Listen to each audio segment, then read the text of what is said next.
Okay, so we're here with Casey from Backwater Interactive, sorry.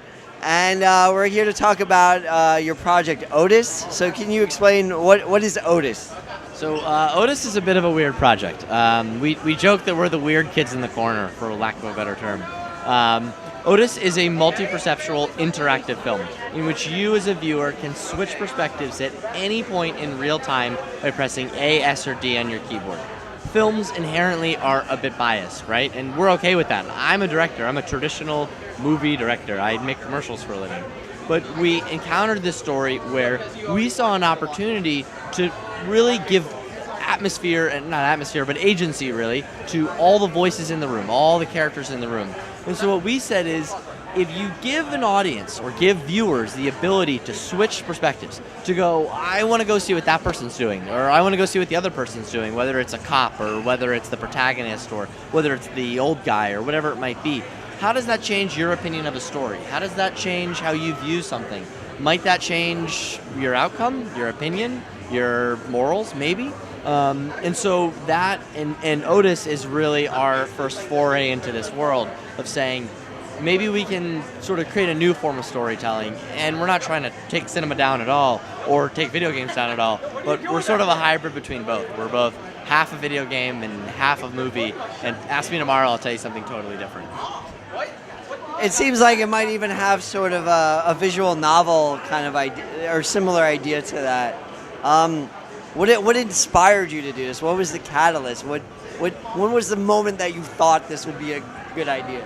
So the story is both completely true and so lame, but I'll give it to you. Which is, I woke up on a Wednesday morning now about 5 years ago, and I do the same thing that I do virtually every single day, as most people do. I woke up and I read the news, and I'm sitting on my phone, I'm sitting on Twitter, just reading the news.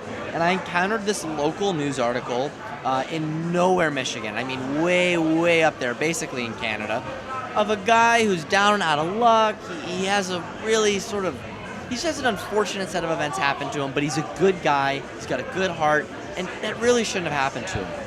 And I kept reading the story going, I feel bad for him. And eventually, this guy thinks that the best thing to do is to fake his own death. So he stages a car accident, he bloodies a baseball hat, he goes full CSI on this thing.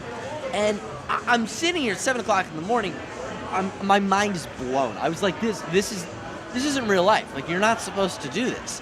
So I sent it to Ben, who's our writer, and I was like, you have to read this. Like, subject line, like, you please, write whatever you're doing, do it right now. And he reads it, and we start talking to each other, and we're like, hold on, there's something here. Like, there's just this golden egg of an opportunity. So we were like, all right, you know what? Let's write this thing as a feature film. So we spend a whole year, we write it as a feature, we work our butts off trying to make it into the best feature film we can, and we're only writing it. We get about a year into it, we both look at each other and go, this sucks. This is a horrible movie. I would never watch, it's just bad, it was bad. And we couldn't figure out why it was bad. We were like, everything should make sense here, right? Like, this is a crazy set of circumstances, you've got a great set of acts, you've got great characters, a great location. I was like, come on, like, this is easier, this should be easier than this. And we realized the more that we talked, the problem was you had all these characters in the room, because the story's about a small town and how this one guy really kind of makes a town fold in on itself. We started realizing, well, the reason it's failing, or our feature's failing, is because we're not giving a voice to every other person in the room. You need to hear their stories in order to hear how this happened, because otherwise people get left in the dark. And so what we really started to do was saying, all right, how do we find a new way to tell this? Or how do we create a medium that lets us sort of express these feelings of hearing from everybody, seeing everybody, and letting an audience form their own opinions? And so what we did was we created this, which is this new form of storytelling, which is in what we're calling interactive storytelling, in the sense that you can switch perspectives at any point in real time. And again, there's no rules whatsoever. It's fascinating. So what comes to mind, I mean, I'm sure maybe it came to mind to you as well, is it's almost like Pulp Fiction, but you get to decide when you watch what kind of chapter. Is that sort of accurate? To an extent, but could switch between John Travolta and Uma Thurman whenever you wanted to. If you just said, I wonder what Uma's doing right now, click, you could just go find out. I wonder what John's doing, click, I can go find out. Whether they're in the same room or not. And so, but in theory, that may change your opinions, and that may change how you unfold a story. And for us, the really exciting thing, and as artists, for us, the thing that's really fun, is that you're going to have a completely different reaction to the story, and in fact, no two people are going to watch it the exact same, so we may have completely different reactions to the story. So when we talk about it afterwards, we may talking about totally different things, and that's so exciting to us. People would say like, oh wait, that was totally different than what I was expecting, or that was totally unique. Like I don't what, and that confusion becomes really, really fun for us. So. I have so many more questions now. So, is like how often and quickly can you switch? Like, are there certain? Does it play out a scene and then you could switch between things, or could you just at any moment, like one guy says a line and you switch to somebody else, and you hear them say a line, you switch back, or how does that work? It's really simple. You can switch whenever the heck you want. There are no rules whatsoever. It is my own series, and I have a fun time trying to basically outsmart the technology and switch as fast as I humanly can. Whereas, like, the counter to that is my mom will watch it, and she'll watch one perspective all the way through, and then she'll watch the next perspective, and she wants to make informed decisions, whereas I'm, an ADD Energizer bunny, and I just want to go next. That's fine. However you want to do it is fine with us. Again, there's at any point you can switch. I just imagine how was storyboarding this? Virtually truly, I really mean this, one of the most difficult things I think any of us as humans and as filmmakers have ever done was sitting down and going, okay, how do we actually do this, right? And so the real answer is we had a lot of very complicated systems. Going into it, we said, we could do this, we could do this. I mean, we had flow charts, we had Excel sheets, it was a whole thing. All of them were crap, to be totally honest with you. Nothing beat a stopwatch and a pen and paper. I mean, we would basically say, we knew, like, all right, let's say there's one shot in here where there's a gentleman who gets out of a car, he puts on a ski mask, and he runs inside of a house. And we shot that first, and we said, we love this. The way that take was perfect, we're happy with it. Let's time how long it took him to get out of the car and into the house, because we know that was perfect. So we sat there, we'd watch it back, we'd fully time it. Let's say it was 18 seconds. And then we would look at the other perspectives and say, what's happening in the script at this point? Well, in that particular instance, one person is washing dishes while another person is driving a car. And so what we said was, okay, we're going to shoot the girl who's doing dishes. What we're going to do in that situation is shoot it in a couple different ways so I can edit it just right to match that 18 seconds perfectly. And the same is true of the gentleman that was driving. So you sort of play this weird game where you kind of half edit it on set and go, that was really cool, we really like that worked. Or we think we like it enough that we're going to make the decision on the other ones as a result.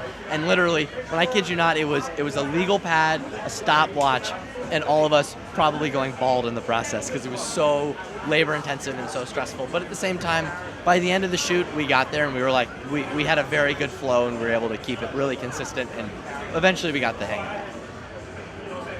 So, how does the, I want to say player, but I'm not sure how to refer to the user in this scenario, but how do they know what characters they can switch to? Is it the same characters all throughout the movie?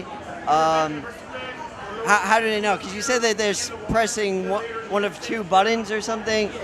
You can either press A, S, or D on your keyboard. Now that takes you to 3 different characters. Imagine we were to tell a simple short film, right, about your day and about my day and maybe one of the people here who are actually watching the series now. In theory, that camera and that perspective is going to follow you wherever you go. So if I go get lunch after this, it's going to follow me to the food truck that I might have outside or whatever it might be. If you guys go get a slice of pizza, it's going to follow you to go get a slice of pizza. If they go bungee jumping, I don't know why they go bungee jumping, but that's what came to my head. If they go bungee jumping, the camera will follow them to go bungee jumping. So it's about where that character goes, and it's about following that character. So in terms of how an audience knows, right now in the series, this is our proof of concept, actually. Right now, it's not explicitly clear. We just sort of established in the beginning saying this person is A, this person is S, and this person's D. But we don't spend a lot of time reminding you. In fact, there's really no menu after that. Like a YouTube video, eventually the bar sort of disappears. There's not really much you can do, but you can continue switching all the time. In our future versions of it, we will have a little prompt at the bottom that kind of reminds you, hey, this is this character, this is this character. But really, curiosity is your best friend when it comes to this thing. We really tell people, again, there's no rules and you can do whatever you want, because curiosity is your friend in this situation. People come up to us, especially at a gaming conference like this, and they go, well, what's the win logic? Like, how do I beat it? And we're sort of confused as to how to answer that. We go, well, you don't.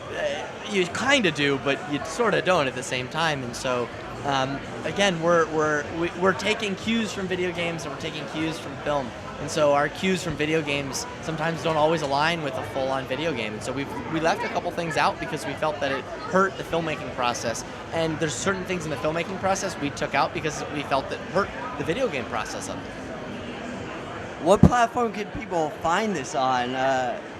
So right now we've partnered with a company who's one of our founders as well called Nuku. They're a great video-on-demand platform, very similar to the video-on-demand platforms we all use every day, whether that's Netflix or YouTube or Vimeo or any of those. They're an amazing partner, and their sort of chief over there has been a partner in this as long as it's been around, and he's one of our closest collaborators. I mean, there's 4 of us on the project, and he's one of the guys, and so it's hosted on his site. And so where you can see it now is www.nuku.com/Otis. That's NUKHU.com/OTIS. But hopefully, we hope to see it on things like HBO or Netflix or even Steam, because it looks and sounds just like a normal video player. In fact, we're trying to talk to YouTube to stick it on YouTube because it's easy to do it. It's really simple. It's not crazy technology, and we're very upfront about saying it's not complex technology. It's really simple coding, to be honest. So is that something then that would translate to people pressing something on the remote control, or how would that work? So I think it's a case-by-case basis, right? And so, a computer's simple. We have a keyboard there. iOS, we're trying to get into iOS actively. Swiping on a phone, quite simple, or iOS and mobile as a whole, for the record. Everything else after that gets a bit more complicated, but we have plans for most everything of what's out there now. Little things like Apple TV, you actually have you get the feedback from your phone. So if I type a movie into my Apple TV at home, if I type in Anthony Bourdain, No Reservations, if I try and type that on my little remote, my phone will actually buzz and say, hey, are you trying to type something into your Apple TV? And I go, oh yeah, I'm Anthony Bourdain. And so we can actually use that technology and say, all right, well, your phone is now a remote towards your Apple TV, and you can swipe. So. Are you familiar with PlayStation is starting to do some kind of platform where they're having kind of interactive television shows, but you get to choose what the character does. Are you familiar with that? Yeah, we're very familiar with that, as well as a lot of others that are similar to that, in the sort of choose-your-own-adventure style. We love those. We think that they're so cool, and there's so many amazing people doing really cool things in this space right now. We are not that, and we're not saying that's a bad thing or a good thing. Just our story happened to not work that way, and it didn't make sense for us to do that. But there's some amazing people doing some really cool things, especially in PlayStation, that are, we joke around. We'll send it to each other and be like, holy crap, you gotta watch this. Like, this thing is really cool. And so we really hope to be on something like PlayStation, Xbox, a number of consoles after that as well. Are you familiar with, again, Xbox had Quantum Break, which, I've heard about Quantum Break. I haven't experienced it myself, but I've heard about it. So I'm not super familiar. Ben may know, who's our writer. But yeah. And when should Otis be released, do you think? So the goal is that we're going to shoot an entire series at some point in the next year. We're really actively looking for funding, trying to find a really good partner that can help us bring this thing to life. We really believe in the power of it. We think that it's an incredible new form of storytelling that there's a serious appetite for. And even here, it's been amazing watching people and seeing the gaming community watching their eyes light up, saying, I've never seen anything like this, has been super humbling for us and really awesome. But the goal is that we're going to shoot something next year to put out and give it to everybody. So. And once again, where can people find out more information? So you can find it at nuku.com/Otis. That's NUKHU.com/OTIS. All right, great. Thanks so much for speaking with us. This has been a fascinating discussion. All right, thank you.